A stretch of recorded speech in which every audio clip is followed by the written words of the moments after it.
fait, l'hypothèse la plus probable, c'est que les pilotes, dans ces 7 crashs, ont appliqué une manœuvre, ont appliqué la procédure, précisément. Et cette procédure, on l'appelle la procédure TOGA. Alors, juste pour histoire de comprendre de quoi on parle, je vous explique juste très rapidement, parce que c'est nécessaire pour la suite, ce que c'est qu'un décrochage.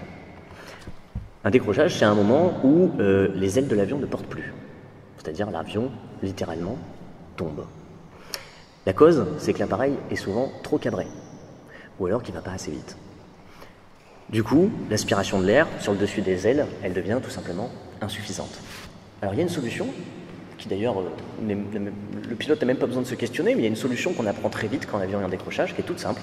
En fait, tout simplement, on incline le nez de l'appareil vers le sol.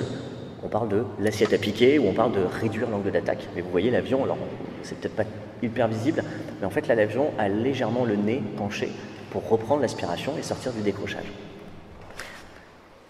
Cette manœuvre, elle est conforme aux lois de l'aérodynamique. Si un jour vous apprenez à piloter un avion, c'est une des premières choses que vous apprendrez. C'est plus rassurant que quand on est passager pour vous. Donc vous apprendrez cette manœuvre et eh bien, le pilote débutant, dès les premiers cours de pilotage, il apprend ça. La question c'est, que dit la procédure Airbus à ce sujet? Et c'est là que ça devient franchement bizarre. Vous allez voir progressivement pourquoi je vous parle de ça. Eh bien en fait, lorsqu'un avion décroche, et en décrochage, la procédure Airbus, elle demande d'appliquer une manœuvre qu'on appelle la manœuvre TOGA, pour Take Off, Go Around. C'est quoi cette manœuvre? Eh bien, on demande de piquer le nez de l'avion vers le haut et de mettre la poussée des moteurs à fond. Ce qui, par rapport à ce que je viens de vous expliquer, normalement, si vous pigez un peu, est étrange. Puisque si vous cabrez l'appareil, précisément, vous entretenez le phénomène, pour le coup, de décrochage. Alors pourquoi on faisait cette manœuvre? Parce que cette manœuvre, vous allez comprendre encore une fois pourquoi je fais toutes ces précisions, cette manœuvre, elle concernait les basses couches. C'est-à-dire quand l'avion est assez bas, juste après le décollage par exemple. Et c'est-à-dire quand il n'y a pas beaucoup d'altitude, quand il est en basse altitude l'avion. Et quand vous êtes en basse altitude et que l'avion décroche, le premier but, ce que vous cherchez à faire, c'est quoi? C'est de ne pas continuer à perdre de l'altitude, sinon ça peut être fatal. Et puis surtout, on avait une grande confiance dans les moteurs de la nouvelle génération qui arrivait, notamment sur les Airbus A320, A380, c'est qu'on avait des moteurs avec une poussée incroyable, et on pensait qu'avec ça, on pourrait s'en sortir en mettant les moteurs à fond. Le problème, c'est quoi? C'est que c'était la procédure, véritablement, chez Air France, par exemple. Et le problème, c'est que cette manœuvre, elle accentuait le phénomène de décrochage qui venait du problème d'une assiette à cabrer excessive. Mais la règle, voilà, elle avait une raison d'être. On se disait, oui, mais en basse altitude, il ne faut pas perdre de l'altitude davantage. Quitte à lutter contre ce qu'on appelle le stick pusher, c'est-à-dire en fait tout simplement un truc automatique qui fait que l'avion incline, réduit l'angle et donc retrouve de la portance. Je vais vous dire le truc absolument atroce, c'est que le Rio-Paris, le pilote, c'était 3, mais le pilote, ce qu'il aurait pu faire de mieux, et là le crash n'aurait pas eu lieu, c'était tout simplement ne rien faire. Parce que automatiquement, l'avion, en fait, se serait placé pour récupérer l'enveloppe de vol. Et lui, c'est exactement l'inverse qu'il a fait, c'est-à-dire il a cabré l'appareil, sauf qu'il a utilisé quelque chose qu'on est censé faire en basse couche, lui, il l'a utilisé à 11 000 pieds. Il a cabré l'appareil comme un malade, évidemment, il a augmenté tout simplement l'incidence, le fait que l'avion tombe. Et on entend dans la boîte noire, on entend dire « je suis en TOGA là, je suis en TOGA », il demande à son pote. Et son pote, le pilote à côté, qui lui a compris qu'il y avait un problème et que l'avion était en train de décrocher, essaie d'appliquer la manœuvre inverse, mais ils appliquent tous les deux la manœuvre inverse, l'un et l'autre, en même temps. Donc du coup, l'avion a fini par s'abîmer en mer, vous connaissez la suite. Ce qui est intéressant, c'est quoi? C'est que cette manœuvre TOGA, nous dit Claude Lelay, elle n'avait pas de sens. Parce que même quand vous êtes en basse altitude, de toute façon, le temps que vous mettiez les moteurs, la poussée des moteurs, l'avion continue à perdre. Alors, pourquoi je l'évoque? Pourquoi je vous en parle ce soir? C'est un cas d'école. Pourquoi? La première chose, c'est que quand on raconte cette histoire, on constate qu'il a fallu un temps incroyablement long et des accidents pour qu'on change la procédure. Il a fallu 7 crashs, quand même. Deuxièmement, la procédure instituée, une fois que vous avez mis une procédure en marche dans une organisation, elle acquiert une rigidité absolument incroyable. elle se fige, et il faut une énergie hallucinante pour défaire tout simplement cette procédure. Troisièmement, et c'est ça qui m'intéresse aussi, c'est qu'une procédure en soi, une règle, c'est toujours réducteur. Et c'est sans commune mesure avec la réalité. Là, on le voit bien. La règle, elle ne comprend pas les nuances dans la réalité. Elle ne comprend pas les aspérités de la réalité. Là, par exemple, il aurait fallu qu'elle comprenne la règle qu'il y a plusieurs sortes de décrochage. Et puis enfin, et c'est ce qui m'intéresse le plus ce soir, c'est qu'une règle, quand elle devient rigide, eh bien, elle devient tout simplement contre-productive. C'est-à-dire que la raison pour laquelle on a instauré cette règle, eh bien, cette règle produit la raison inverse. Par exemple, là, on a produit une procédure pour éviter que l'avion chute davantage, et en fait, ça produit exactement l'inverse. Airbus a fini par le comprendre. Et ce qui est intéressant, c'est qu'ils se sont dit à un moment qu'il fallait arrêter avec cette procédure, TOGA. Alors on pourrait se dire, par quelle procédure ils l'ont remplacée? Ben, c'est ça tout l'intérêt. C'est qu'ils ne l'ont pas remplacée par une procédure. Ils l'ont remplacée par ce qu'on appelle l'airmanship, c'est-à-dire la compétence du pilote. Ce que Morel appelle la compétence augmentée.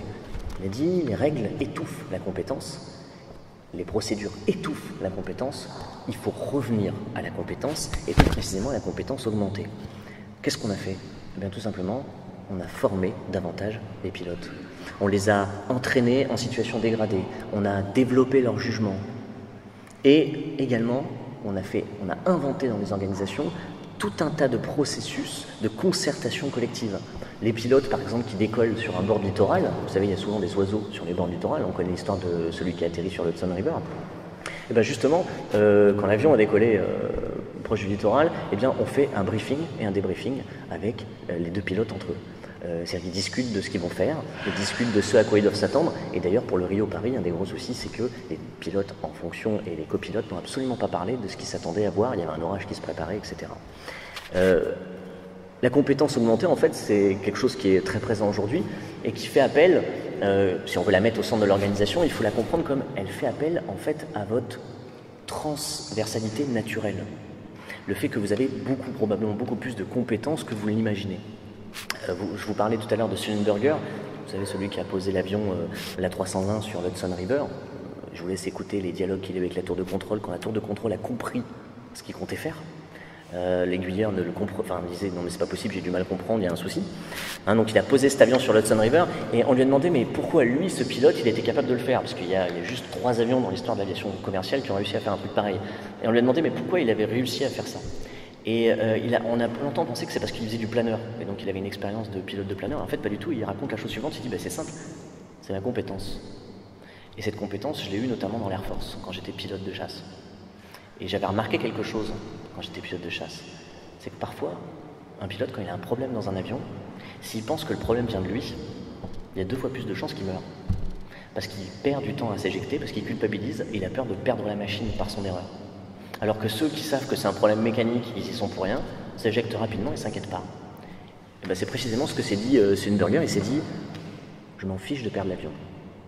Je ne peux pas atteindre la Guardia, donc l'aéroport qu'il était censé atteindre, je ne peux pas l'atteindre, je m'en fiche de perdre l'avion, je vais à Mérien.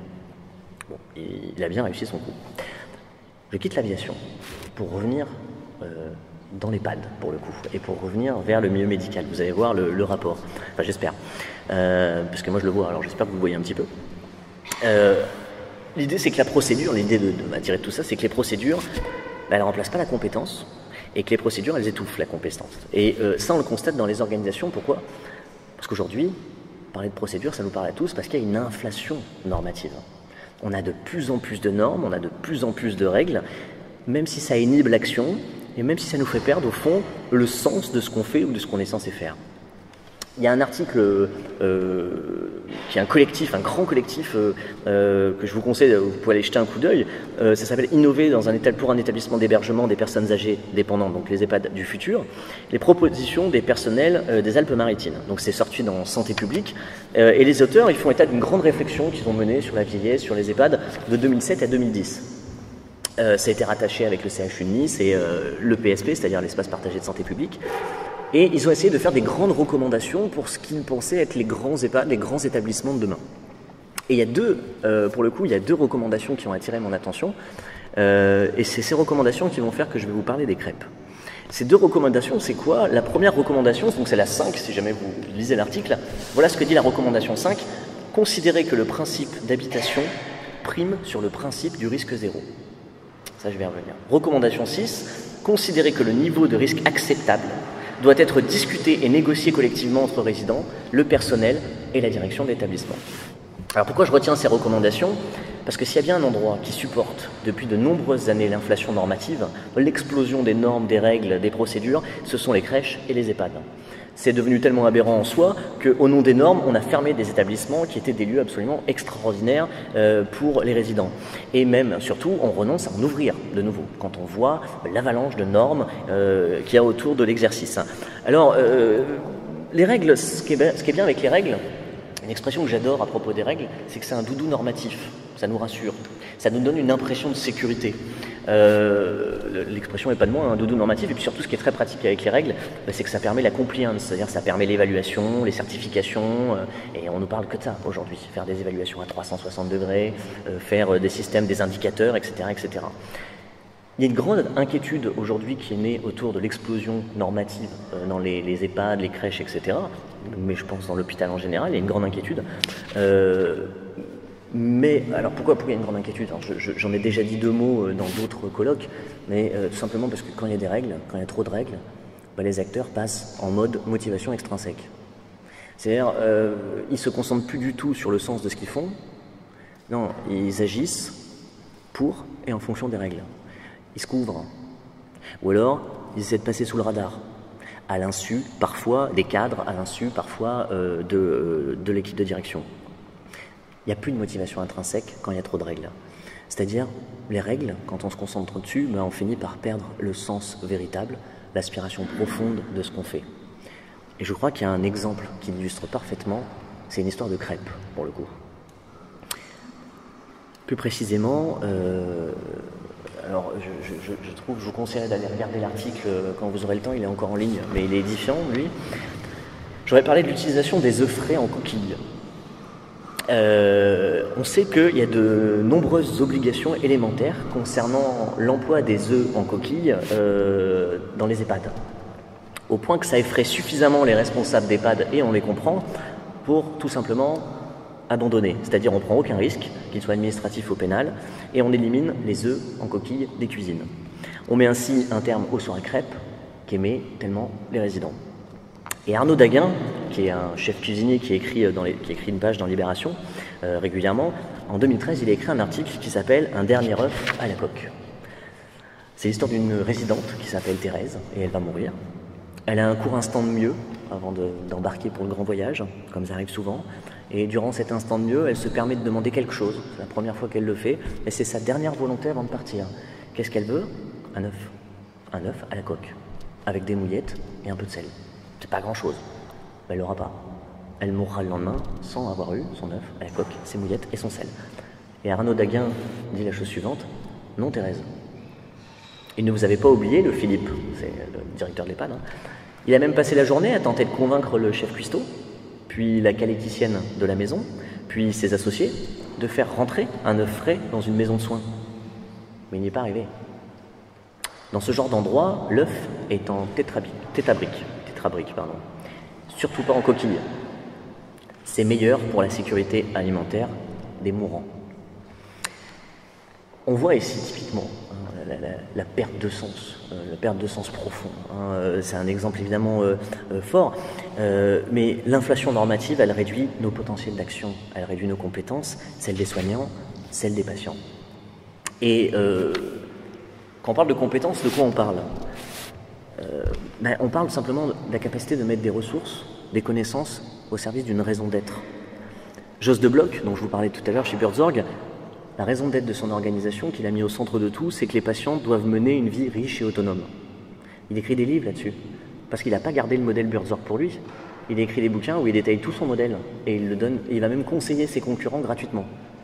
Parce que pour lui, c'est pas l'essentiel dans l'histoire. Et Laloux explique la chose suivante, il dit: dans ces nouvelles organisations qui sont en train de naître, l'idée de nos aspirations, c'est pas un truc qu'on prend à la légère. L'idée qu'on ait vraiment des aspirations, notamment des aspirations éthiques.